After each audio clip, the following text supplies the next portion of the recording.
이제 성경 이해의 완전한 퍼즐을 맞추십시오. 마지막 때를 준비하는 자에게 역사는 필수입니다. 예수와께서 지키셨던 수전절의 이야기, 마카비서를 통해 우리는 영적 전쟁의 패턴을 배웁니다. 우리는 바울과 전혀 다른 관점으로 갈라디아서를 읽고 있을지도 모릅니다. 수많은 성도들이 율법이 폐지되었다 오해했습니다. 그러나 그의 진심은 토라의 영원함 안에 있습니다. 이 비밀은 신약의 보화, 히브리서에 숨겨져 있습니다. 새 언약의 진정한 의미를 깨닫는 자만이 하늘의 유업을 누릴 것입니다. 새 권은 성경적 관점 회복이라는 하나의 목적으로 묶였습니다. 함께 구매하시면 20% 할인 혜택이 적용됩니다. 레올람 토라 출판사가 드리는 필수 도서, 지금 소장하시고 토라의 영원한 유업을 누리십시오.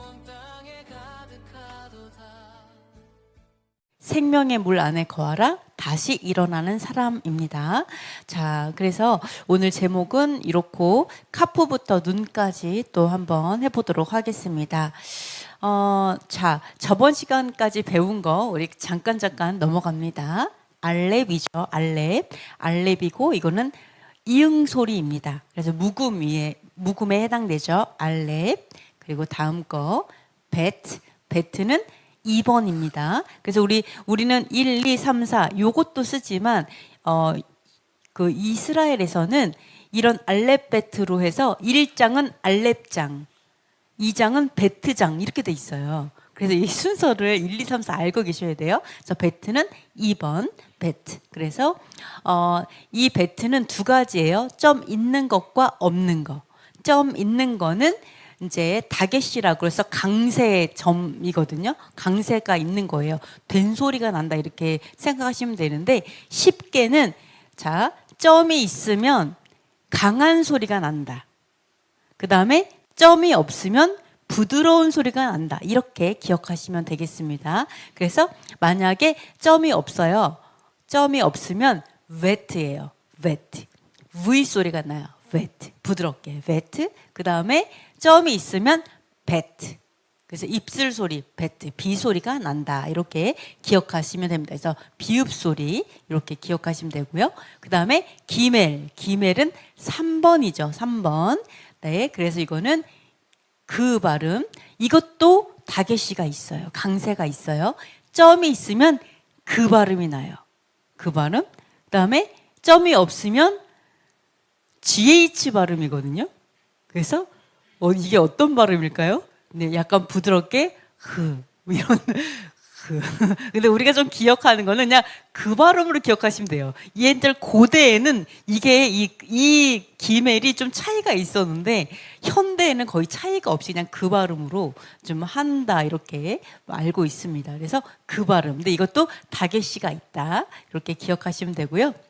그다음에 달렛이 있습니다.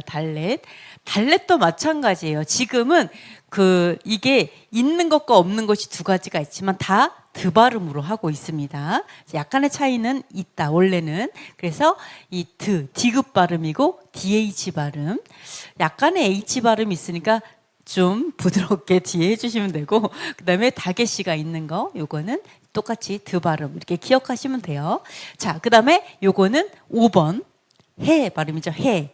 자, 헤이 할 때 해 발음. 그래서 H 발음. 해, 히읗 발음으로 기억하시면 되고요. 그 다음에 바브는 못에서 왔다고 했죠. 그래서 연결하다의 뜻인데 6번입니다. 6번.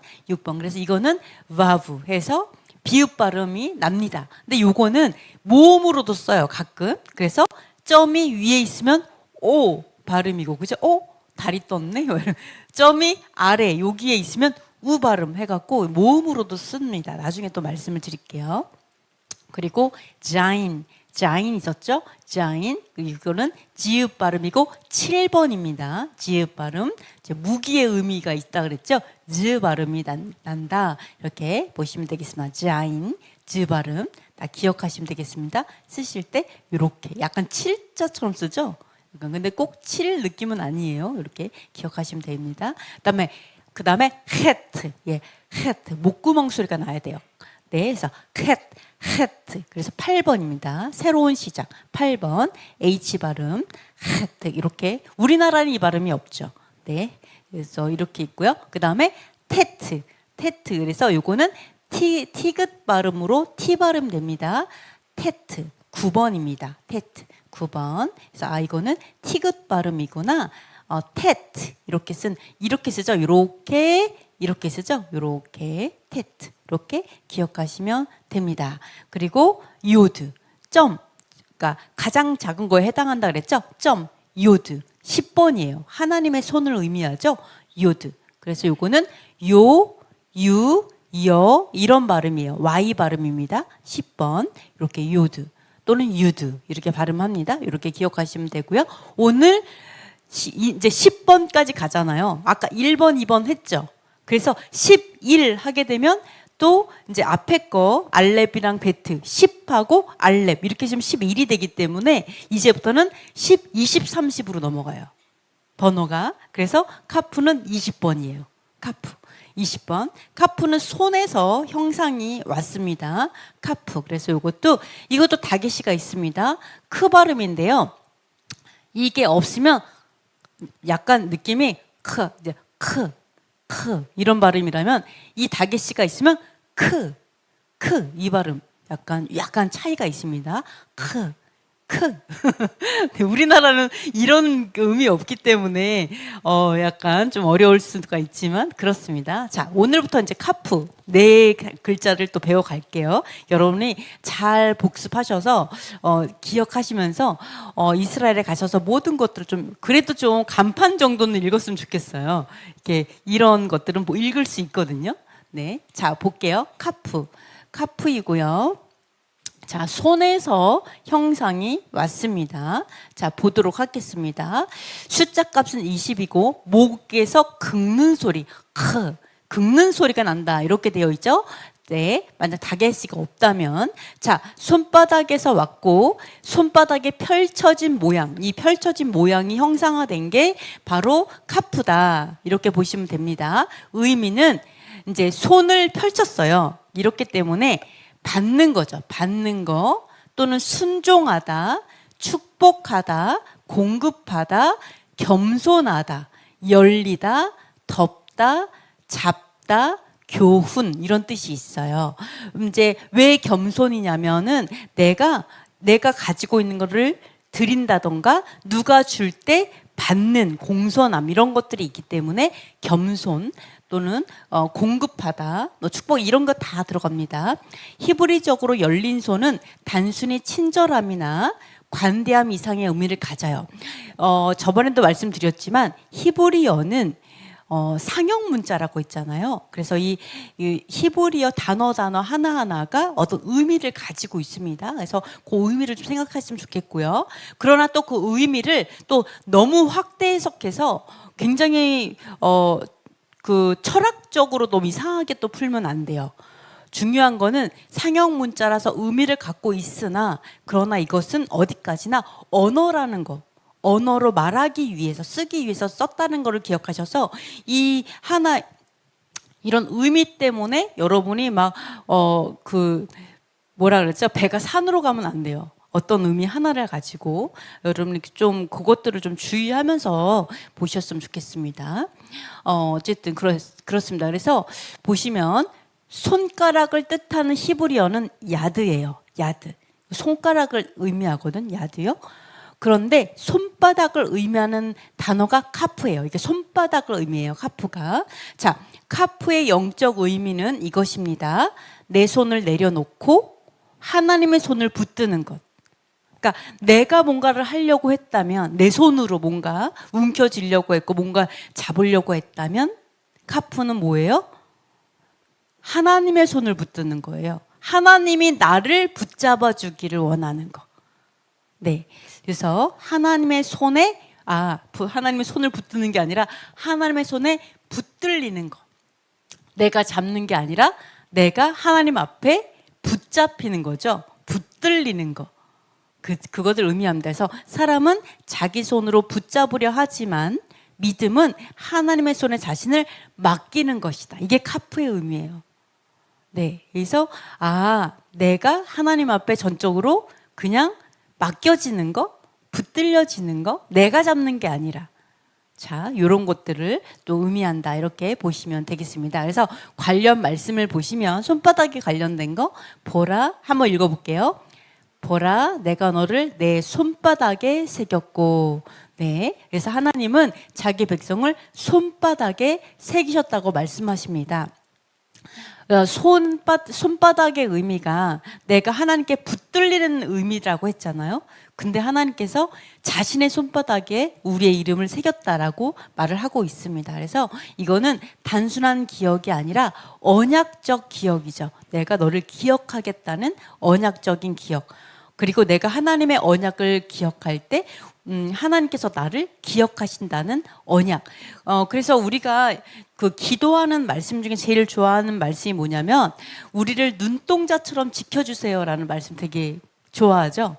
저를 눈동자처럼 지켜줘. 근데 사실은 하나님께서 이 말씀 중에 뭐라고 나와 있냐면 너희가 하나님의 말씀을 눈동자처럼 그 기억하라는 그런 말씀이 있거든요. 그러니까 사실은 내가 눈동자처럼 그 지키는 그 말씀이 나를 눈동자처럼 지켜주는 거예요. 사실은. 그냥 내가 무작정 하나님 좀 지켜주세요. 눈동자 이게 아니라 내가 눈동자처럼 지키는 그 말씀이 나를 지키는 거거든요. 네, 그래서 이게 바로 언약적 기억의 의미다. 이렇게 또 볼 수가 있습니다. 그래서 시편은 이렇게 말합니다. 주의 손을 펴사 모든 생물의 소원을 만족하게 하시나이다. 즉 축복의 손, 또 흘려보내는 손 말씀하시죠. 그래서 하나님의 손은 공급하시는 손입니다. 그러니까 우리에게 부족한 게 있어요? 필요한 게 있어요? 그러니까 하나님께서 우리에게 언약하시는 것은 바로 그 하나님은 공급하시는 분이다. 이렇게 기억하시면 좋겠습니다. 그래서 하나님께 받는 손, 두 번째. 자, 다친 주먹은 내가 주먹을 꽉 쥐고 있어요. 그러니까 이걸 보니까 생각나는 게 있어요. 저희 엄마가 한 번은 딱 오더니 제가 자고 있었어요. 근데 제 손을 이렇게 잡는 거예요. 그러면서 너는 참 착하다 그러더라고요. 왜요, 엄마? 그랬더니 너는 잘 때 손을 쥐고 자지 않고 피고 자잖아. 손을 피고 자는 사람은 착한 사람이래. 이런 말을 어렸을 때 한 적이 있었어요. 그게 또 생각이 났어. 너무 웃겨갖고. 아니 잠자면서 주먹 쥐고 자는 사람도 있어요? 없을 것 같아.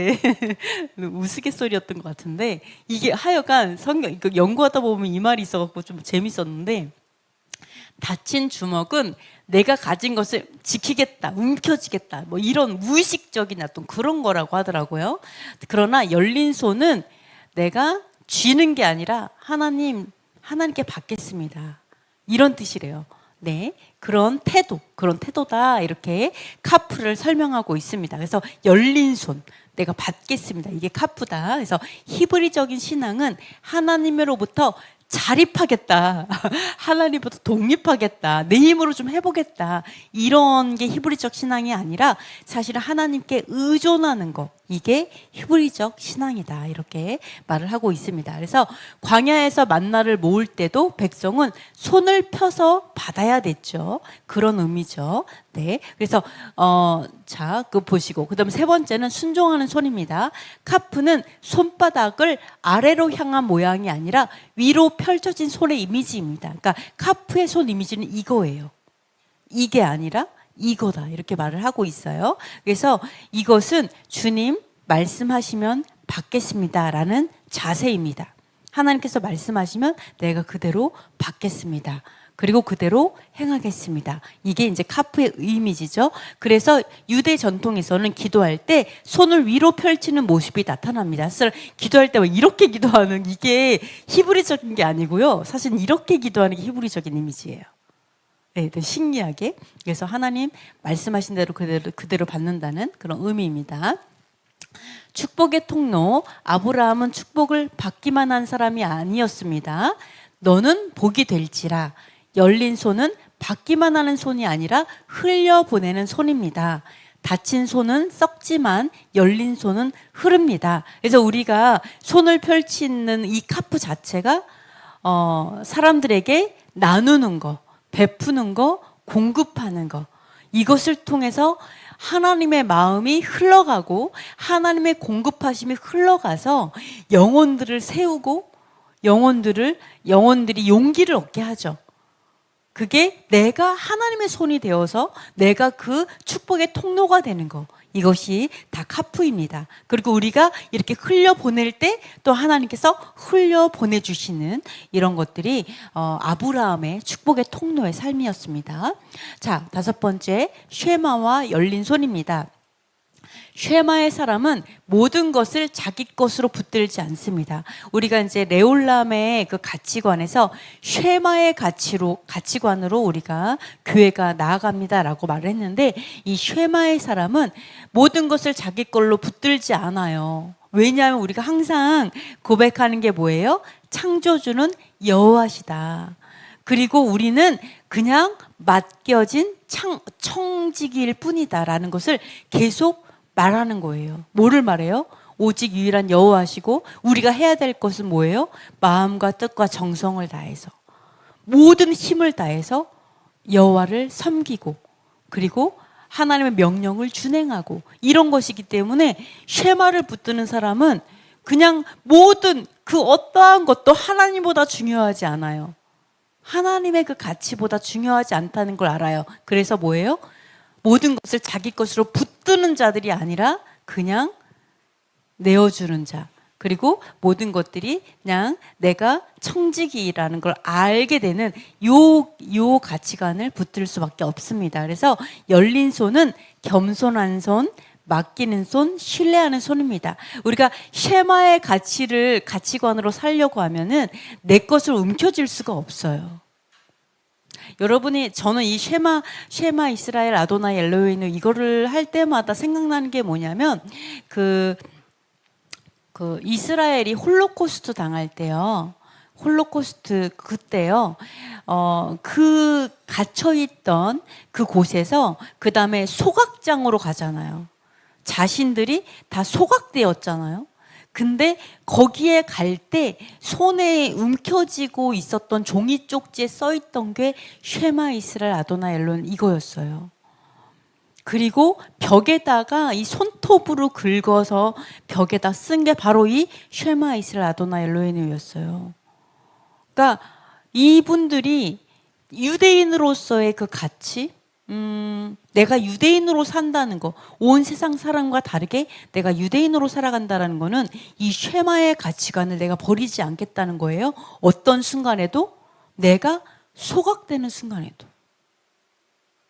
나도 죽고 아내도 죽고, 눈물 나. 자녀도 죽고, 어떻게 보면 온 세상에서 왕따잖아요. 온 세상의 왕따. 모든 나라들이 다 결탁이 돼서 이스라엘을 전멸하려고 작정한 그 순간에도 쉐마를 버리지 않았어요. 쉐마의 가치관으로 어떻게 했냐면, 그게 써 있어요. 뭐라고 하냐면, 내가 이제는 필요가 없다. 소각장으로 들어가잖아요. 죽어가는 거예요. 이 쪽지를. 그래서 그 사람이 또 그걸 잡고 살아가고 매일매일. 눈물 나. 어떡하지? 하여간 그랬어요. 이 쉐마를 생각하면 찬양을 할 때마다 저는 이 말이 생각나요. 그분들의 헌신이 생각이 나요. 하여간 그랬어요. 근데 제가 얼마나 몰랐는 줄 알아요? 제가 홀로코스트 그 독일에 갔을 때 이 역사를 몰랐어요, 잘. 너무 초기였어가지고. 근데 이스라엘은 쉐마 이 찬양을 어떻게 찬양하지가 너무 궁금했어요. 그래가지고 제가 그 홀로코스트 그 기념관을 다녀온 다음에 기차에 앉아가지고 그 어떤 유대인 노인분에게 가서 부탁했어요. 유대인분들은 어떻게 이거를 읽어요? 그러니까 유대인분은 읽는 게 찬양이에요. 읽잖아요. 거기에 그 성조가 있어서 찬양이 저절로 돼요.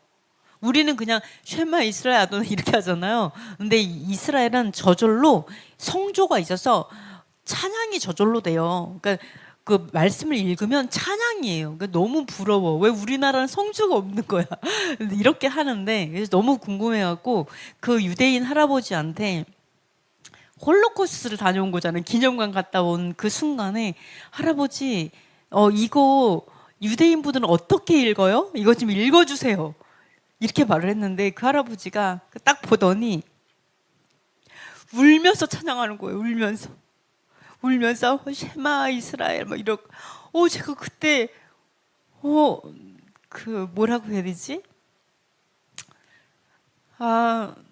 그냥 고맙습니다. 여기 화장지가 없어.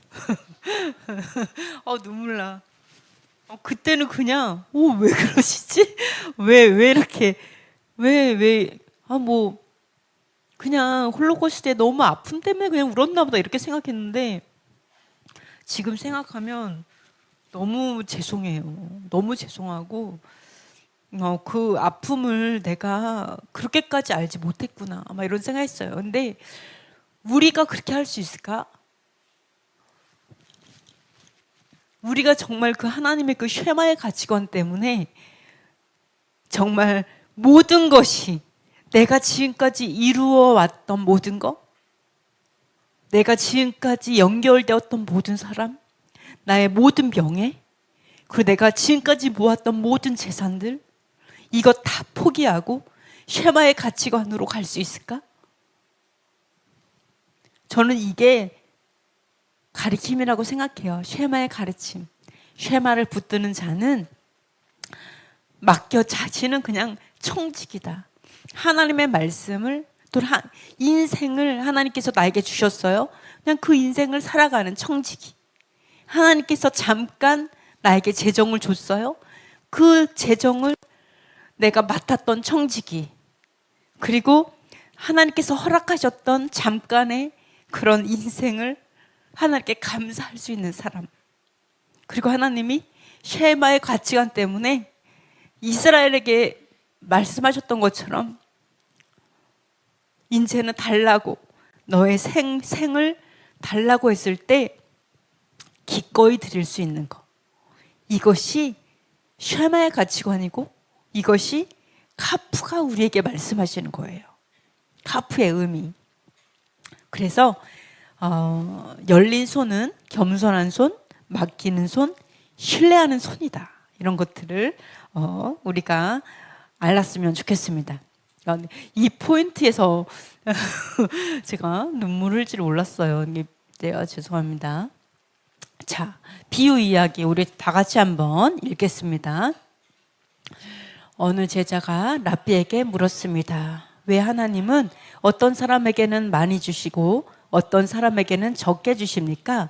랍비는 두 손을 보여주었습니다. 한 손은 꽉 쥐고 있었고 다른 손은 활짝 펴져 있었습니다. 그리고 말했습니다. 하나님은 열린 손에 더 많이 담으신다. 제자가 물었습니다. 왜 그렇습니까? 랍비가 웃으며 대답했습니다. 다친 손은 이미 가득 차 있기 때문이다. 아멘. 그래서 히브리적으로 열린 손은 다 같이 읽겠습니다. 여호와께 받겠습니다. 여호와께 맡기겠습니다. 받은 것을 흘려보내겠습니다. 라는 믿음의 자세입니다. 어쩌면 모세가 미리암을 위해 기도했던 것도 아브라함이 손님을 맞이했던 것도 예수와께서 떡을 떼어 나누셨던 것도 모두 닫힌 주먹이 아니라 열린 손의 삶이라고 볼 수 있습니다. 아멘. 자, 그래서 카프예요. 카프. 근데 요게 있죠, 요거는 뭐냐면 이 카프가 이 문장에서 맨 끝에 가면은 그 카프 쇼피트라고 해서 끝에 쇼피트로 가면은 이렇게 길어져요. 그래서 카프가 맨 뒤로 가면은 모양이 달라진다. 거의 기역인데 길게 내려온 기역처럼 모양이 달라진다. 요거를 기억하시면 되겠습니다. 카프 쇼피트에서 맨 끝에 길어진다. 이렇게 보시면 되고요. 쓰는 방법은 이렇게 C자형. C는 이거죠. 반대로 되죠. 이렇게. 네. 이제 오른손 생각하면 될 것 같아요. 이렇게 쓴다. 이렇게 이렇게 생각하면 될 것 같아요. 그래서 이렇게 카프를 씁니다. 이렇게 기억하시면 되겠습니다. 카프, 키역 발음. 자, 이번에는 30번 라메드를 해보겠습니다. 라메드. 네, 라메드죠. 30번이요. 이번에는 라메드고 리을 발음, L 발음입니다. 리을 발음, L 발음, 라메드예요. 라메드. 그래서 라메드, 지팡이를 형상화한 거예요. 지팡이. 네, 지팡이를 형상화했다. 이렇게 보시면 되고요. 라메드는 숫자값 30, 소리는 L 발음, 그림은 지팡이, 라메드는 양치는 막대기를 형상화한 문자입니다. 의미는 가르치다, 인도하다, 연구하다, 배우다, 멍해, 앞으로 나아가다, 조절하다, 초월, 위로 향하기, 또 이런 뜻을 가지고 있습니다. 그래서 하나님은 우리를 가르치고 인도하는 분이십니다. 라메드는 히브리 알파벳 중에 가장 위로 높이 올라가는 글자예요. 이렇게 보시면은, 자, 여기서 보면 제일 위로, 네, 맨 위, 가장 높은 글자다, 높은 글자다, 이렇게 보시면 되겠습니다.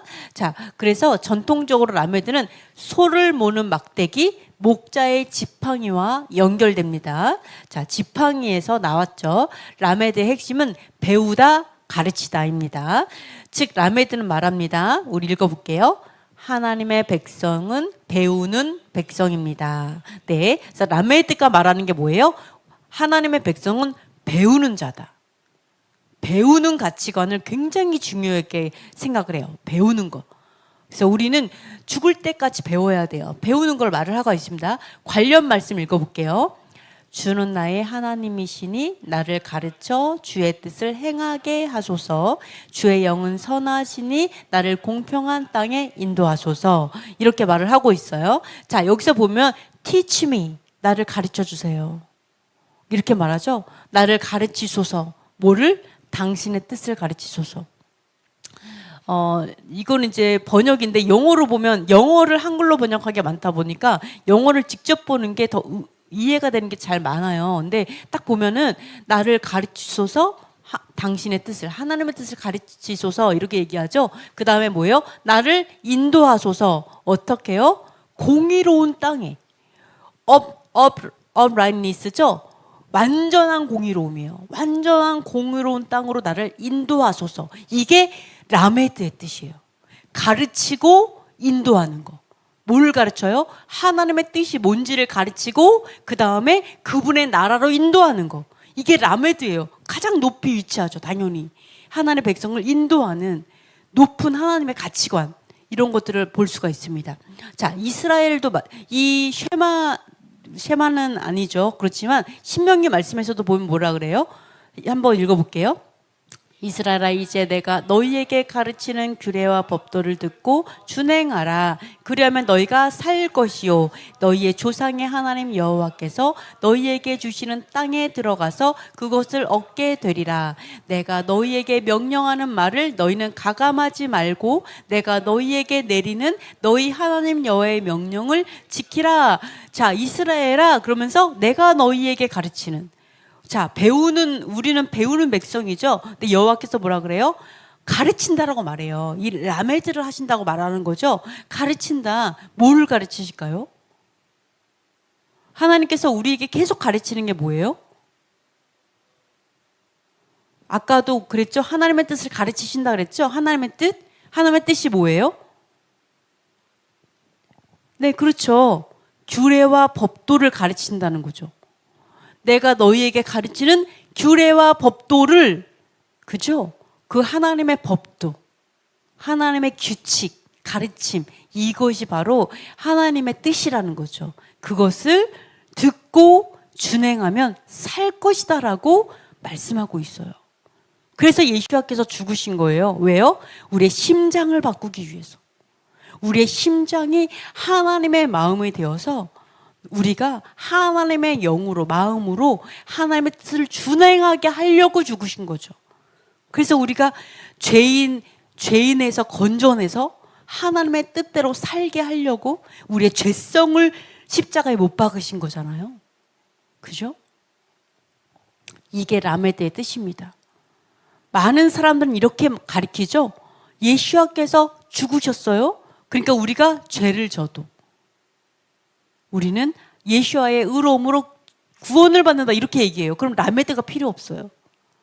배울 필요 없어요. 왜요? 예수가 죽으셨는데, 내가 죄를 져도 내가 천국 가는데, 라메드가 필요 없죠. 예수님만 있으면 되죠. 오직 예수. 잘못된 가르침입니다. 오직 예수는 이렇게 쓰는 게 아니에요. 오직 예수는요, 예수와께서 나를 위해 죽으셨어요. 죄성을 죽이기 위해서. 그래서 나도 예수와처럼 피 흘리기까지 싸워야 되는 거예요. 십자가를 지고 죽기까지 충성하는 거. 예수와께서 우리에게 본을 보이셨잖아요. 이게 오직 예수인 거예요. 예수와께서 죽으셨으니까 나는 안 죽어도 되는 게 아니고, 나는 순종 안 해도 되는 게 아니고, 예수와께서 죽으셨기 때문에 이제는 나도 예수와처럼 쉐마의 가치를 위해서 죽기까지 가는 거예요. 피 흘리기까지.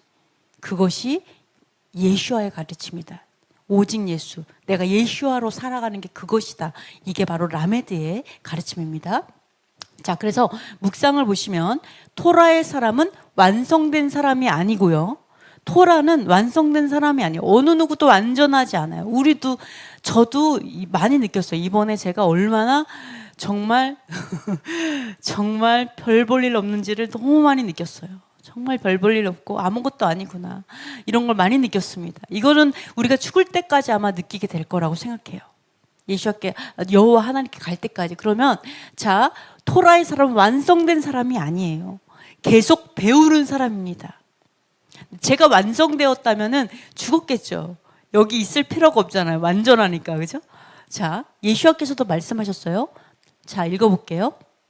나는 마음이 온유하고 겸손하니 나의 멍에를 메고 내게 배우라.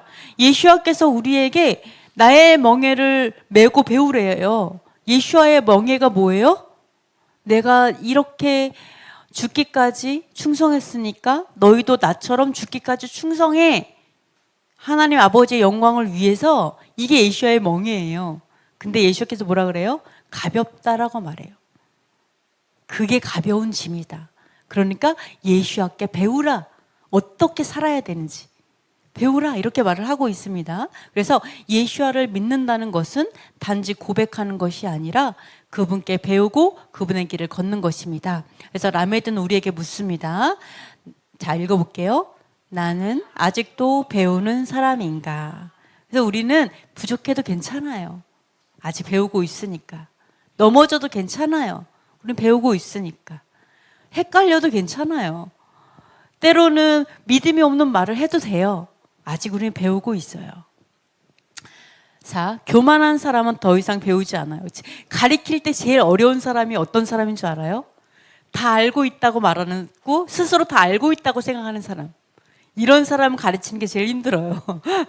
그래서 더 이상 배우지 않아요. 교만하면. 그래서 그러나 진정한 이스라엘은 토라 앞에서 반드시 제자가 됩니다. 자, 그래서 이렇게 지팡이, 네, 지팡이가 이렇게 있죠. 제가 봤더니 막 산신령 막 이런 것도 다 이런 데서 본딴 것 같아요. 이 토라에서 본 따가지고 다 그거 조금씩 갖고 와서 다 써먹은 것 같아. 자, 라메드, 자, 라메드죠. 라메드.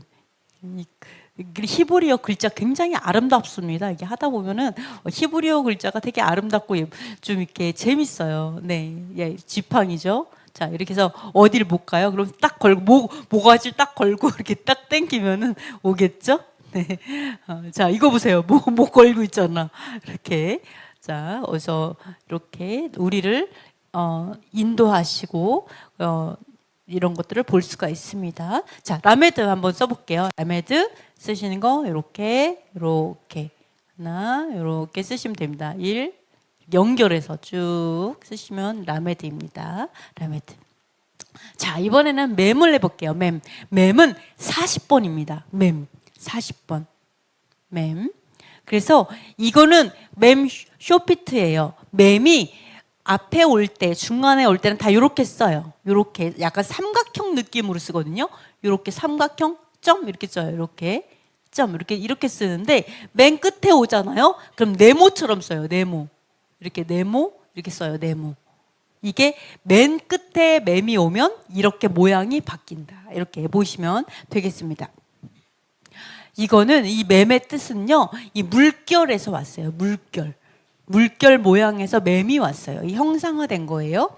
그래서 옛날에 고대 문자에서는 맴을 이렇게 그렸어요. 이렇게. 이게 맴이에요. 이거 보니까 뭐가 생각나요? 저는 영어 알파벳 M이 생각나요. M. 미음 발음 나잖아요. 네. 근데 알파벳도 히브리어에서 나왔어요. 거기서 다 나왔어요. 그래서 자, 요거 뭐죠? 이거 어떤 형상화 된 거죠? 어떤 게? 소. 알파벳 뭐였죠? 알렙이었죠? 이 알렙에서 A가 나왔어요, 나중에 변천사를 보시면. 그렇습니다. 그래서 알렙, 그 다음에 맴 이렇게 있으면 M이 돼요. M. 이 M은요, 엄마라는 뜻이에요. 엄마. 지금 되게 신기하게 이마 그러면 이게 엄마라는 뜻이에요. 이마. 이마. 이모 그러면 그의 엄마라는 뜻이 이모. 약간 비슷해요. 이마 뭐 이렇게 되는데 어쨌든 M 이게 엄마라는 뜻입니다. 그렇습니다. 그래서 어떤 사람은 이렇게 말해요. 이게 소잖아요. 소는 강함 이런 뜻이 있잖아요. 이 M 이 맴은 물이라는 뜻이에요. 그래서 M 하는 엄마의 뜻은 강한 물, 이렇게 강한 물이고 뭐 강한 생명 뭐 이렇게 또 연결하는 사람이 있더라고요. 이제 해석하는 사람도 있어요. 어쨌든 그렇습니다. 자, 맴을 보시면 40번이고 미음 발음 M 발음이고요. 그림 물, 맴은 물을 형상한 문자이고요. 의미는 물이기 때문에 생명이란 뜻이에요. 물이 없으면 죽죠. 생명, 흐름, 말씀, 물, 역동성. 그래서 생명을 공급하는 하나님의 흐름이라는 뜻입니다. 그래서 M을 보시면 미음 발음 요거 기억하시면 돼요. 그래서 맴은 마임 곧 물과 연결이 됩니다. 그래서 물은 생명이고 정결이며 흐름입니다. 마임 생긴 거를 보시면 앞뒤로 맴이죠. 앞뒤로 맴. 그다음에 가운데 하나님의 손이 딱 있죠. 이게 그냥 마임 해갖고 물이란 뜻으로 있습니다. 히브리적 사고에서 물은 단순한 자연물이 아니라 하나님의 말씀과 생명의 상징입니다. 히브리적으로 이 맴은 그 물이고 말씀이고 생명이다. 이렇게 보시면 되겠습니다. 그래서 관련 말씀 읽어볼게요. 오라 너희 모든 목마른 자들아 물로 나오라. 내가 내 영을 내 자손에게 나의 복을 내 수손에게 부어주리니. 그래서 물로 나오라 이게 말씀을 이제 의미하죠. 그리고 내 영을 부어주겠다라고 영은 흐름을 가지고 있지요. 네, 이거를 부어준다. 이것도 사실은 아버지의 말씀을 우리에게 부어준다 이런 의미로 볼 수가 있습니다. 에베소서에서는 우리 신약에서 말씀과 물을 연결합니다. 이 모든 신약, 성경에 나오는 모든 저자는 다 유대인이에요. 다. 근데 여러분 좀 기억할까? 유대인도 여러 가지가 있죠. 그죠? 유대인도 정말 하나님과 연결된 사람이 있고 또는 오해하는 사람들이 있어요. 그 유대인이라고 해서 또 다 완벽하게 맞다 이렇게 생각하시면 안 돼요. 영어의 눈으로 보셔야 돼요. 분별하셔야 돼요. 그러나 기본적으로 성경은 연결돼 있는 정말 하나님의 사람들 유대인이 다 썼어요. 누가는 이방인이라는 말이 있지만 그러나 유대인이라는 말이 더 많아요. 유대인일 것이다라는 그렇게 보는 학자들이 훨씬 더 많습니다. 그래서 모든 성경 저자는 100% 유대인이라고 봐도 문제가 없어요. 사실은. 그렇기 때문에 이 신약에서 에베소서에서요. 에베소서 이는 곧 물로 씻어 말씀으로 깨끗하게 하사라고 물을 말씀으로 연결하는 건 너무나 당연해요. 히브리적으로는. 히브리적 가치관에서 물은 말씀이기 때문에. 네, 그래서 말씀은 우리를 씻는 물입니다. 그래서 토라는 우리를 정결하게 하고 생명을 공급합니다. 말씀 중에 말씀은 토라죠. 그죠?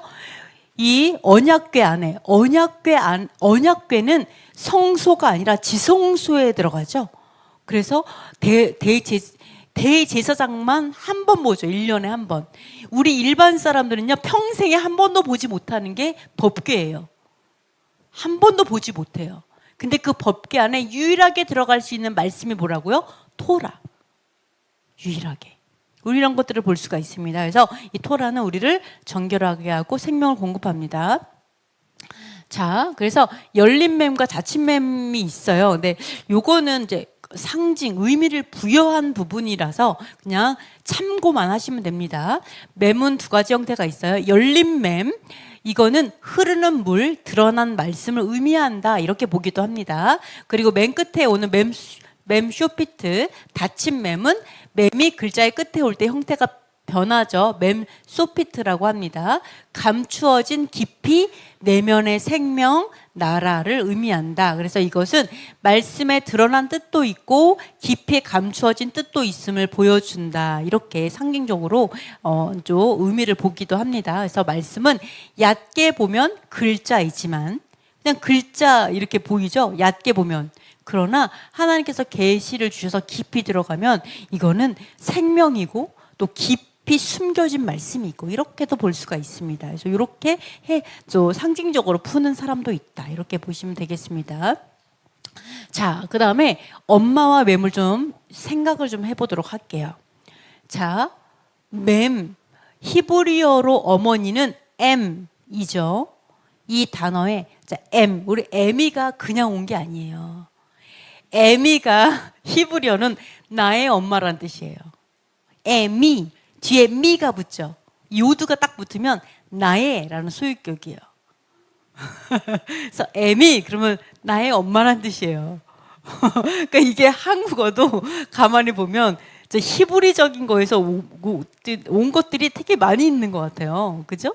그래서 그렇습니다. M. 그래서 M인데 이 단어에 맴이 들어가죠. 맴이 있습니다.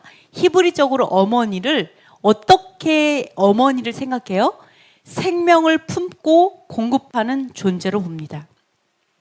제가 예전에 아기를 저도 이제 아가씨로 살다가 늦게 결혼을 했죠. 늦게 결혼을 좀 했는데 결혼을 해서 아기를 딱 낳았어요. 아기를 딱 낳았는데 아기 낳고 키우면서 느낀 게 뭐였냐면 모르겠어요. 근데 키우면서 느낀 게 뭐였냐면 아기를 낳아보지 않으면 하나님의 마음을 알 수 없고 철이 들 수 없겠다. 이런 생각을 저는 개인적으로 했어요. 안 낳고도 철드는 분들이 많이 있으시겠지만은 저는 좀 너무나 느낌이 달랐어요. 아기 낳았을 때 느낌이 엄마가 되는 게 이렇게 큰 의미가 있다라는 거를 이건 경험해보지 않으면 모르겠다 이런 생각을 했거든요. 여기에 계신 모든 우리 청년 분들을 축복합니다. 꼭 아름다운 결혼을 하셨으면 좋겠고 여자는 저희 엄마가 항상 했던 말이 뭐냐면 여자는 디운박 팔자다. 남편을 잘 만나야 잘 산다. 남편 제대로 못 만나면 그 팔자는 진짜 회복이 어렵다. 그래서 여자는 진짜 남자 잘 만나야 된다는 얘기를 항상 하셨어요, 저한테. 그래서 꼭 잘 만나시기를 축복합니다. 좋은 남자 만나시고 능력 있는 여자는 내가 남자를 이렇게 먹이 살리려고 하는 마음을 가질 수 있는데 절대 그러지 마세요. 절대 그런 생각 하지 마세요. 그럼 진짜 말도 안 되는 남자 만납니다. 그러면 안 돼. 왜요? 내가 인생을 살다 보면 내가 경제적으로 어려울 때 있어요. 그러면 남자가 아내와 가정을 책임지고 돈을 벌려고 하는 남자랑 만나야지 그런 개념 없는 남자 만났다가 진짜 정말 회복이 어려울 수 있어요. 아시겠죠? 이게 요즘에는 같이 벌어야 되기도 하잖아요. 그러니까 좀 거꾸로 생각해 보면 내가 능력이 능력이 없으면 안 되잖아요. 나도 능력이 있어야 되지만 남자도 능력이 있어야 돼요. 너무 당연한 거예요. 그래서 좋은 남자 만나시기를 정말 축복합니다. 네, 정말 세상엔 늦은 건 없어요. 늦은 건 없어. 하나님 앞에. 그러니까 하나님의 때가 있는 거지 늦은 건 없습니다. 그래서 축복합니다. 자, 그래서 어머니, 히브리적으로 어머니는 어떤 뜻이에요? 자, 생명을 품고 공급하는 존재예요. 생명을 품고 공급하는 존재. 실제로 아기는 태중에서 물 아래서 자라요. 양수 속에 아기가 자라요. 엄마 안에 물이 있어. 물 속에서 자라. 너무 신기하잖아요. 저는 원래 산파였어요. 조산사. 아기 여러분이 출산하잖아요. 그럼 아기가 막 여기 손이 쪼글쪼글해요. 물 속에 있었어가지고 쪼글쪼글 막 물이 막 그렇습니다. 네, 너무 신기해요. 네, 태어나서도 어머니의 젖을 통해서 생명을 공급받죠. 그래서 여러분이 나중에 잘 보세요. 사람은요, 물 속에 있을 때 평안함을 느끼는 이유가 왜 그런 줄 아세요? 물 속인데 샤워를 하거나 어떤 물 안에 있을 때 편안함을 느끼거든요. 그게 바로 우리는 본능적으로 엄마의 뱃속에 물 속에 있었기 때문에 그래요. 그래서 거기에 치유가 있는 거예요. 위로가 있고. 그리고 우리가 너무너무 힘들 때 쪼그려서 눕거든요. 쪼그려서 누워서 자요. 왜 그런 줄 알아요? 힘들면 힘들수록 쪼그려. 왜요? 태중을 기억하는 거예요. 내가 엄마 뱃속에서 쪼그려서 있었거든요. 그래서 내가 힘들 때 이러고 있지 않아요. 힘들면 힘들수록 쭈그리잖아요. 이게 다 여기 연결된 거예요. 그래서 우리 심리치료할 때 이거 이용합니다. 어떻게 이용하냐면 심리치료할 때 큰 자궁을 만들어요. 따뜻하게. 그래서 거기에다가 그 자궁에 들어가서 그 사람에게 쭈그려서 이렇게 누워있게 해요. 따뜻하게 해서. 그렇게 해서 그 사람의 심리를 치유하는 그런 어떤 프로그램도 있어요. 그것처럼 물론 어머니 뱃속에서 나쁜 기억이 있는 경우에 아이들은 어려울 수 있지만 또 이것을 통해 하나님이 좋은 기억으로 치유하기도 해요. 살아가면서. 그렇습니다. 그래서 여러분이 꼭 내가 뭐 어렸을 때 좋은 환경을 못 줬다 이런 걸 또 힘들어하지 마시고 하나님께서는 또다시 그 경험을 통해서 우리를 또 치유하신다는 걸 꼭 기억하셨으면 좋겠습니다. 그래서 어머니와 물, 생명 공급이 깊이 연결됩니다. 엄마하고는요. 그래서 자, 엄마에 대해서 제가 하나 말씀드릴게요. 제가 출산에 대해서 공부하면서 정말 신기했던 거 하나 말씀드릴게요. 의사 선생님도 이제 얘기하면서 너무 신기하다. 의사 친구가 있었는데 그 친구도 너무 신기하다라고 해서 얘기했던 부분인데 하나 말씀드려 볼게요. 엄마와 아기는 뭘로 연결돼 있어요? 탯줄로 연결돼 있죠? 탯줄은 태반이 있죠, 태반. 태반이 이렇게 태반이 커요. 태반에 줄이 있죠. 태반은 혈관 덩어리예요. 근데 이 태반이 자궁에 갑자기 여기 산부인과 강의하는 것 같아. 태반이 이렇게 자궁에 이렇게 붙어 있어요.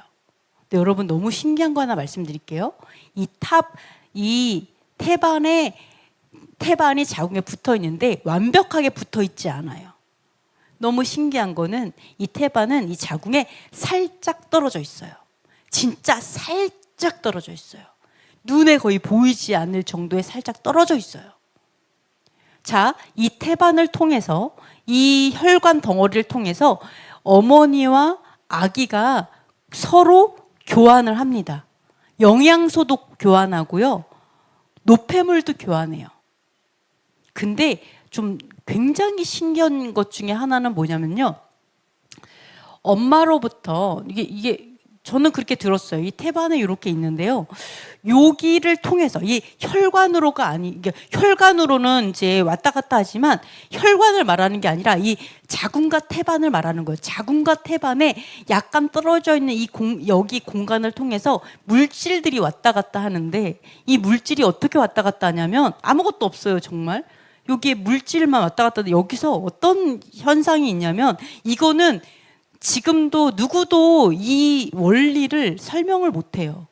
그냥 신비하다. 이거 모르겠다가 이게 돼 있어요. 아직도 몰라요. 근데 이 뭐냐면 아기의 영양소는 엄마한테 안 가고요. 아기한테서는 노폐물만 엄마한테 가요. 그리고 엄마의 노폐물은 아기한테 안 가고 엄마의 영양분만 아기한테 가요. 그래서 아기가 이 태반에 이 약간 떨어져 있는 공간을 통해서 아기가 영양소를 공급받고 노폐물을 내보내는 요게 소통이 돼요. 그래서 이 원리를 모르겠다. 너무 신기하다. 이게 신비해요. 자궁의 신비. 아직도 신비해요. 모르겠다. 그래서 저도 그걸 보면서 이게 정말 너무 신기하다. 이런 생각을 저는 많이 했었는데요. 그렇습니다. 그래서 엄마라는 게 얼마나 생명의 원천인가. 그죠? 아기에게 생명만 주는, 영양소만 주는 이 엄마의 이것이 너무나 놀랐죠. 자, 이제 뭐 이런 것들을 우리가 지금 볼 수가 있습니다. 그래서 이 엄마는 생명의 원천인데 바로 요게 담고 있는 게 M이라는 거예요. 이 맴이 바로 그 엄마의 의미를 담고 있습니다. 갈라디아서에서 보시면 수양교사라는 말이 나와요. 몽학선생, 뭐 수양교사 이런 게 나오거든요. 그래서 몽학선생이라고 번역돼 있어서 굉장히 뭐 몽학, 멍청한 뭐 이렇게 느껴질 수도 있는데 전혀 그런 뜻이 아니에요. 몽학선생이나 이런 것들은 이 그 헬라어로 파이다고고스인데요. 요 뜻이 뭐냐면 유모. 옛날에 유모가 젖먹이고 다 키웠잖아요. 유모의 뜻이 있어요. 유모. 개인교사. 1:1 개인교사, 후견인, 보호자, 인도자, 아이를 학교에 데려다주는 감독자로 번역이 돼요. 그러니까 어떻게 보면 유모, 이거라면 젖을 먹이고 가르치고 보호해주고 학교도 데려다주고 학교 왔다, 이 모든 것들은 사실은 엄마의 역할이죠. 이런 것들은. 그죠? 원래 엄마의 역할이죠. 이게 토라의 역할이라고 말을 하고 있어요. 그래서 이제 갈라디아서 한번 읽어볼게요. 이같이 율법이 우리를 그리스도께로 인도하는 초등교사가 되었다. 이렇게 말을 하고 있어요. 율법이 우리를 그리스도께로 인도하는 유모라고 얘기하는 거예요. 유모. 개인교사, 1:1 교사라고 말을 하는 거예요. 히브리적으로 연결하면 바울의 의도는 토라가 나쁘다 이 말을 한 게 아니었어요. 오히려 토라는 우리를 보호하고 가르치고 훈련시키고 성숙하게 만드는 역할을 한다. 이거를 말하는 거예요. 우리 인생에 엄마가 없으면 우리가 존재하지 못하잖아요. 그 역할을 말을 하는 거예요. 그래서 이 점에서 토라는 어머니와 비슷한 역할을 한다. 거의 동일한 역할을 한다. 이렇게 볼 수가 있습니다. 자, 영적인 아버지가 여호와시라면 영적인 어머니가 토라인 거예요. 토라가 뭐예요? 여호와의 말씀이고 가르침이잖아요. 그러니까 우리 영적인 엄마, 아빠, 부모가 여호와시라는 것을 말을 하고 있는 거죠. 자, 맴과 토라입니다. 맴은 물은 생명을 살립니다. 어머니는 생명을 공급하는 존재입니다. 아이는 어머니 안에서 자랍니다. 그래서 토라는 영적인 양육자다. 이렇게 볼 수가 있습니다. 그래서 토라가 개인 교사로 언제까지 우리를 그리스도께로 인도하고 상속받을 때까지 개인 교사로 계속 하잖아요. 그죠? 상속받는 거, 내가 성인이 되어서 진정한 믿음을 만날 때, 내가 진정한 자유를 얻을 때, 그게 이제 토라의 역할이다. 이렇게 얘기를 하고 있습니다. 그래서 바울은 토라를 폐기해야 할 것으로 본 것이 아니라 메시아께로 인도하는 양육자로 설명한 것입니다. 마치 어머니가 아기를 보호하고 키워서 성인이 되도록 돕는 것과 같습니다. 근데 여기에서 우리가 기억할 게 뭐냐면 우리가 어머니의 보호를 통해서 내가 성인이 돼야 되잖아요. 성인이 되어서 이제는 더 이상 어머니 아래에 있는 것이 아니라 내가 이제는 토라를 준행하는, 자유롭게 준행하는 준행자로 서야지 언제까지 엄마의 잔소리를 듣고 살겠어요. 이 갈라디아에서 우리에게 말하는 자라라, 성숙해라, 어느 때까지 어린애처럼 그 얘기를 하고 있는 거예요. 그 얘기를 하는 거예요. 내가 뭐 토라를 벗어나라, 엄마를 이제는 엄마가 필요 없다 이 얘기를 하는 게 아니라 사실은 성장해라. 이제 누구의 강요로 엄마가 이래라 저래라 말해가지고 내가 막 이렇게 하는 믿음이 없어서 내가 그 아래서 토라의 지배를 받는, 혼나는, 맨날 혼나고 순종하지 못해서 이런 게 아니라 갈라디아서 말하는 것은 뭐냐? 우리가 이제는 엄마의 잔소리로 내가 토라를 준행하는 자가 아니라 내 자유의지를 가지고 내가 성숙하여서 내가 이제는 상속자가 되어서 이제는 주인이 되어서 샤밧을 준행하고 토라를 내가 지키는, 이제는 성인이 되라. 그거를 가리킨 거예요. 어른이 되라. 이제는 이거를 가리킨 거지 너는 아직도 토라 지키냐? 그 얘기한 거 아니에요. 이것들을, 이런 오해가 너무나 많죠.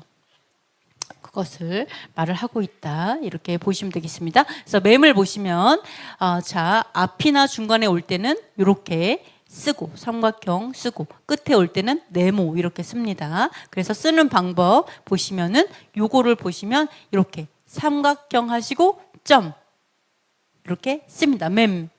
약간 미음처럼 생겼어요. 요거는 안 헷갈려요, 사실은. 미음처럼 생겨가지고 네, 이렇게 자 미음 발음 온다 이렇게 보시면 되겠습니다. 40번이었어요. 마지막 오늘 눈을 배울게요.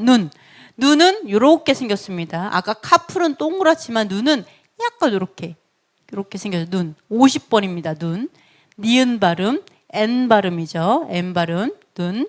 자, 이거는요 물고기에서 왔어요. 눈은 물고기. 그 다음에 이렇게 약간 요런 거죠. 정자. 이렇게 이런 눈에서 이런 모양이 형상화된 것이 눈입니다. 눈. 그래서 보시면 여기 앞에 눈썹 비트 맨 끝에 오잖아요. 그럼 이 눈이 이렇게 되는 게 아니라 쭉 길어져요. 살짝 이렇게 해서 이렇게 길어져요. 길게 내려와요. 이게 눈썹 비트 맨 끝에서는 형태가 바뀝니다. 자, 그래서 옛날 고대에는 이렇게 물고기를 그렸어요. 눈 대신에. 그래서 이것이 형상화된 것이다. 이렇게 보시면 되겠습니다. 자, 고대 시대에 살았으면 그림을 잘 그렸어야 될 것 같아요. 그죠? 자, 눈. 숫자 값은 50번입니다. 50. 소리는 니은 발음, N 발음, 그림은 물고기. 눈은 물고기를 형상화한 문자입니다. 의미는 물고기, 생명, 씨, 계속됨, 그리고 넘어져도 다시 일어남의 의미가 있습니다. 눈이 넘어져도 다시 일어난다 의미. 그래서 눈은 히브리적으로 물고기와 연결됩니다. 물고기는 물속에서 사는 생명이죠. 그래서 눈은 생명, 번성, 계속됨, 후손, 열매를 상징합니다. 약간 씨앗처럼 네, 이런 걸 상징합니다. 여러분 이게 왜 그러냐면요. 예전에 노아 홍수 때 그때 안 죽은 애들이 누구예요? 안 죽은 생명체? 예? 예, 맞아요. 물고기가 안 죽었어요. 유일하게. 어차피 물에 있었기 때문에 물고기가 안 죽었어요. 그래서 물고기가 이렇게 생명을 상징하는 거예요. 생명, 계속되는 거. 넘어져도 끝까지 일어나는 거. 아무리 펀치를 날려도 KO 된 줄 알았는데 뻘떡 일어나. 자꾸 일어나. 이게 눈이 상징하는 거예요. 생명력이에요. 생명, 번성 이런 겁니다. 그래서 자, 눈은 생명이 끊어지지 않고 계속 이어지는 것을 상징해요. 그래서 바닷속에서 수많은 알을 낳고 생명을 이어가죠. 그래서 이 눈이 이제 굉장한 의미를 갖게 된 겁니다. 자, 그래서 물고기는 왜 특별한가? 자, 노아 홍수 때를 생각해 보면 세상은 물로 심판을 받았죠. 근데 물고기가 죽지 않았어요. 놀랍게도. 왜냐하면 원래 물 안에 살고 있었기 때문이죠. 자, 여기서 우리가 생각해야 될 포인트가 있습니다. 심판의 물이 누군가에는 죽음이 되었죠. 홍수라는 심판의 물이 죽음이 되었지만 물고기에는 여전히 생명의 환경이다. 이게 구원의 의미가 여기에 담겨 있습니다. 언젠가는 심판이 와요. 그죠? 언젠가는 하나님께서 심판을 유보했지 심판을 없앤 게 아니에요. 무지개를 보면 알아요. 심판이 유보가 되었죠. 반드시 심판합니다. 그죠? 근데 그 심판의 때에도 누군가에게는 심판이라서 그들은 멸망하겠지만 누군가에게는 그 심판이 생명의 환경인 거예요. 그게 바로 이 눈, 물고기를 통해 볼 수가 있습니다. 그래서 성경이 종종 말씀을 물에 비유합니다. 말씀을. 그래서 자, 아까도 얘기했었죠. 오라 너희 목마른 자들아 물로 나오라. 이는 물로 씻어 말씀을 깨끗하게 하사. 또 읽어볼게요. 주의 율법을 즐거워하는 자는 시냇가에 심은 나무 같으니 다 이렇게 말하고 있어요. 물에 대해서. 시냇가에 심었다. 자, 물로 씻는다. 깨끗하게 하신다. 물로 나와라. 그래서 토라는 생명의 물이다. 이렇게 볼 수가 있습니다. 그래서 우리가 이 생명의 물로 나아가면 나아갈수록 결국은 하나님의 나라인 거죠. 그게. 심판의 물이 생명의 환경이다. 하나님의 나라인 거예요. 자, 이런 것들을 볼 수가 있습니다. 저 눈의 묵상을 보시면요. 물고기가 물속을 떠나면 죽죠. 거꾸로 물고기예요. 물속을 떠나면 죽어요. 마찬가지로 하나님의 백성이 토라의 말씀을 떠나면 영적으로 메말라 갑니다. 성경에 그 말이 있죠. 청년들이 말씀을 찾느라고 곤비하고 기절하는도다, 이런 말이 있어요. 말씀이 없어 기갈한다. 그죠? 그래서 이 말씀이 결국은 하나님의 공의이죠. 공의니까 심판이지만 그들에게는 생명의 환경인 것처럼 이것이 없어서 청년들이 기절하는 거예요. 청년들이 기운을 잃고 완전히 막 혼미해지는 거죠. 자, 이런 것들을 말씀하고 있습니다. 영적으로 메말라져 가는 거예요. 자, 그러나 물고기가 물속에 거하는 것처럼 우리가 하나님의 말씀 안에 거하면 생명을 얻습니다. 그래서 심판과 물고기를 보면 홍수의 물은 세상을 심판했지만 물고기는 그 물 안에서 살았죠. 이걸 영적으로 묵상하면 세상이 심판 가운데 있을지라도 말씀 안에 거하는 자는 생명을 얻는다라는 것을 우리가 볼 수가 있습니다. 그래서 넘어져도 다시 일어나는 눈, 이게 계속 생명력이 이어가는 거기 때문에 여기서 눈을 통해 묵상하는 게 뭐냐면요. 넘어져도 다시 일어난다. 이것을 묵상합니다. 이 눈을 통해서. 히브리적으로 눈은 구부러졌죠. 이렇게 구부러졌어요. 무슨 호치케스 옆으로 눕혀놓은 것처럼, 세워놓은 것처럼 구부러졌거든요. 이것 때문에 이거를 어떻게 보냐. 자, 낮아진 사람, 겸손한 사람, 넘어졌지만 다시 일어나는 사람으로 묵상되고 있어요. 이 눈이. 자, 우리는 교만하게 살았으면 좋겠어요? 겸손하게 살았으면 좋겠어요?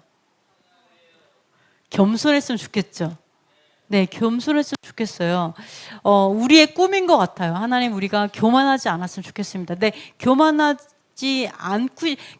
싫은데 교만해지니까 고민하잖아요. 사람들이 전 너무 교만해요. 막 이런 얘기, 교만하지 않았으면 좋겠는데 이 교만이 사라지지 않아요. 이것 때문에 고민하죠. 그래서 하나님께서 우리를 넘어지게 하시는 거예요. 어떻게 보면 우리가 넘어지는 거. 자, 넘어지는 것은 우리가 넘어짐을 통해서 하나님께서 우리를 낮추시고 겸손하게 하시고 우리를 다듬어 가시는 거죠. 그래서 자면이 말해요. 읽어볼게요. 의인은 7번 넘어질지라도 다시 일어나려니와. 만약에 우리가 성경을 썼으면, 제가 만약 성경 썼으면 이렇게 썼을 거예요. 의인은 절대 넘어지지 않는다. 이렇게 썼을 거예요. 근데 뭐라고 말하는 줄 알아요? 7번 넘어진다, 이렇게 얘기하고 있어요. 7번. 7번 넘어져도 다시 일어난다. 7번은 어떤 의미일까요? 7은 어떤 의미였어요? 우리 저번에 7번 자인이죠. 완전함. 샤밧의 의미였죠. 완전함이에요. 완전함. 즉 이게 무슨 말이에요? 7번 넘어져도 다시 일어난다는 말이 무슨 말이에요? 완전히 망했다. 소망이 하나도 없다. 진짜 끝이 보이지 않는다. 완전히 밑바닥에 모자라서 파고 내려갔다.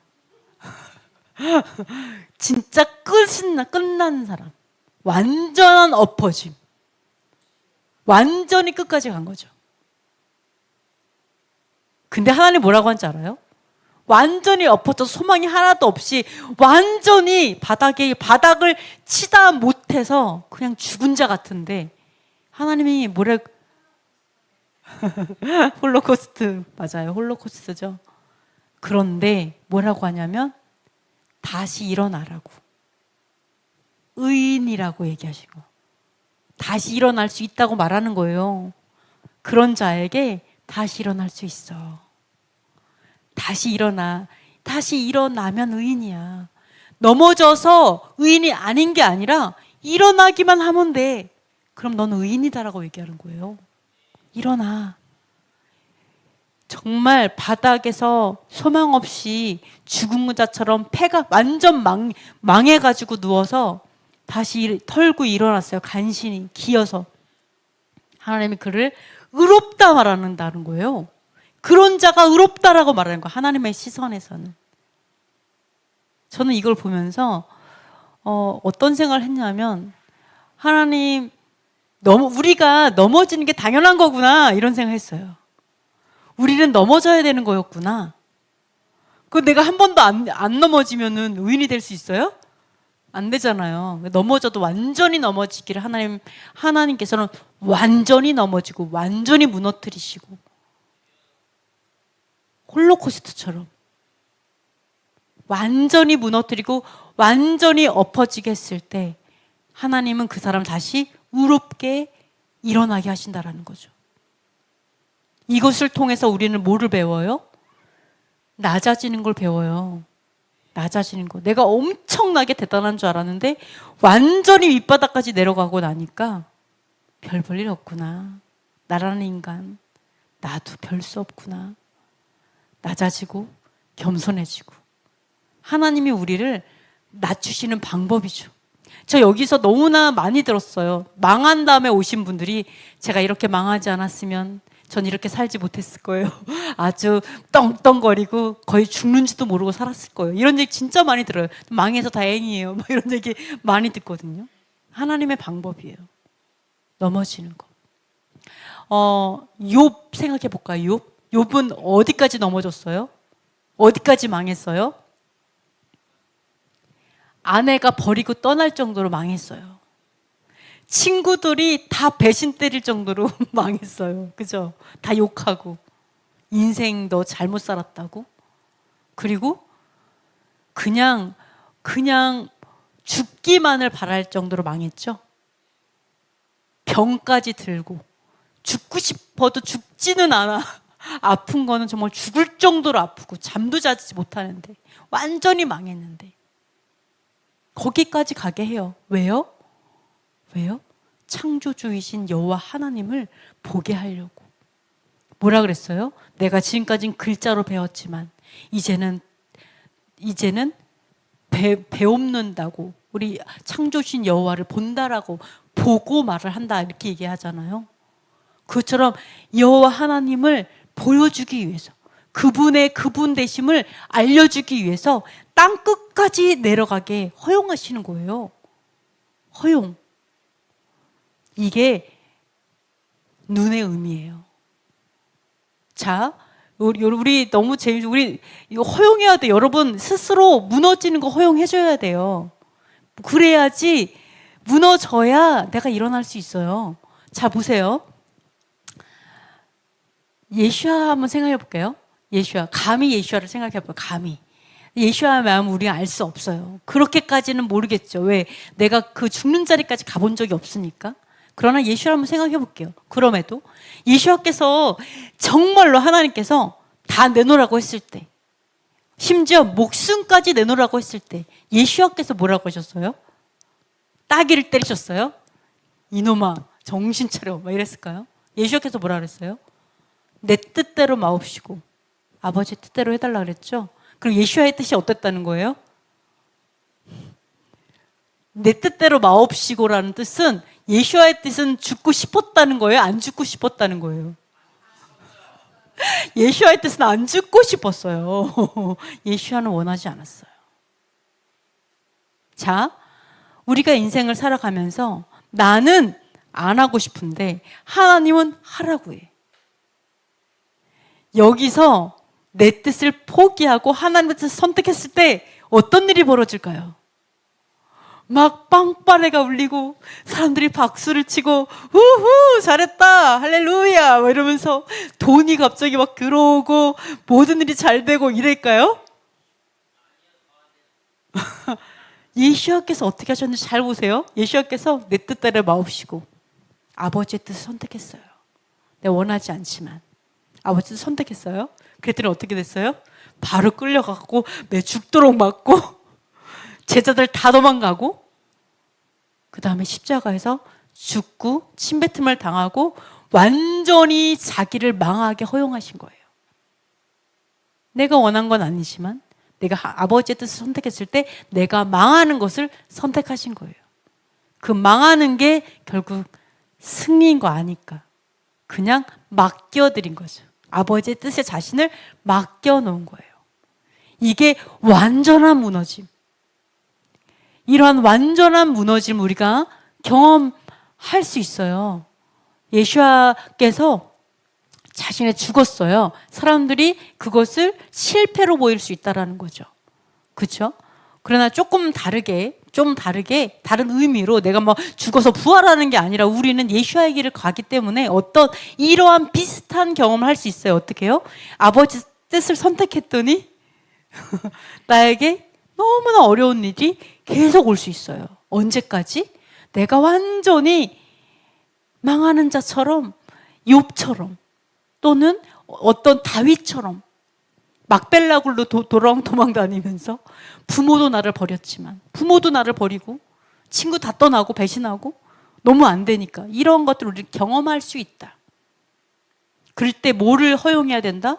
완전한 무너짐도 허용해야 된다. 내가 이거 허용 안 하려고 타협하면 예수와의 삶을 살 수 없어요. 좁은 길을 갈 수 없어요. 그걸 얘기하고 있어요. 성경은. 무너짐. 그래서 하나님께서 뭘 얘기하는 거예요? 7번 넘어져도 다시 일어나. 왜요? 넘어짐을 통해서 겸손을 배우니까. 그래서 예수께서 뭐라고 말했어요? 그래서 순종을 통해서 겸손을 배우셨다. 그 얘기하잖아요. 그죠? 내가 원하지 않았지만 아버지의 뜻을 선택하는 그 순종을 통해서 완전한 무너짐을 경험하죠. 완전한 무너짐. 그걸 통해서 하나님 우리를 겸손하게 하세요. 그것을 눈에서 사실은 가르쳐주고 있습니다. 여러분을 축복합니다. 7번 넘어지세요. 그래도 다시 일어나세요. 다시 일어나세요. 이게 하나님께서 우리를 의롭게 단련하는 방법이에요. 반드시 하나님 일으키세요. 넘어지는 거 두려워하지 마세요. 반드시 한 번만 넘어져요. 네, 걱정하지 마세요. 하나님 우리를 흠과 티가 없이 우리 훈련하십니다. 아멘. 자, 그래서 눈은 넘어지지 않는 생명이 아니라 다시 살아나는 생명입니다. 자, 그래서 여호수아 눈을 보시면 여호수아의 아버지 이름이 눈입니다. 눈의 아들 여호수아. 그래서 여호수아는 약속의 땅으로 들어가는 세대를 이끈 사람이죠. 눈은 단순한 생명이 아니라 약속을 향해 계속 나아가는 생명이다. 이렇게 보여주고 있습니다. 그래서 묵상, 눈은 우리에게 묻습니다. 우리 다 같이 3개 읽겠습니다. 나는 넘어짐에서 끝나는가? 다시 일어나는가? 진정한 이스라엘은 실패가 없는 사람이 아니라 말씀의 빛을 따라 다시 일어나는 사람입니다. 한 번 더. 나는 넘어짐에서 끝나는가? 다시 일어나는가? 진정한 이스라엘은 실패가 없는 사람이 아니라 말씀의 빛을 따라 다시 일어나는 사람입니다. 마지막. 나는 넘어짐에서 끝나는가? 다시 일어나는가? 진정한 이스라엘은 실패가 없는 사람이 아니라 말씀의 빛을 따라 다시 일어나는 사람입니다. 아멘. 하나님께서 우리를 일으켜 주겠다고 약속하셨습니다. 여러분이 힘을 내셨으면 좋겠고, 제가 여기에서 말씀을 또 공유를 하잖아요. 그 자료의 맨 끝에 보면은 객관식 15문제하고 주관식 문제, 그리고 하브루타 할 수 있는 주제들이 있습니다. 그래서 함께 이런 것들을 같이 하브루타 하면서 나누는 자료로도 사용하시면 좋을 것 같습니다. 우리 눈 마지막으로 써볼게요. 눈. 자, 약간 이렇게 구부러진 거, 그다음에 눈 맨 끝에 눈소피트는 길게 내려간다. 그래서 여기 보시면 물고기 2마리의 오병이어의 기적에서도요, 이렇게 물고기 생명을 의미한다. 그래서 말씀을 드리고요.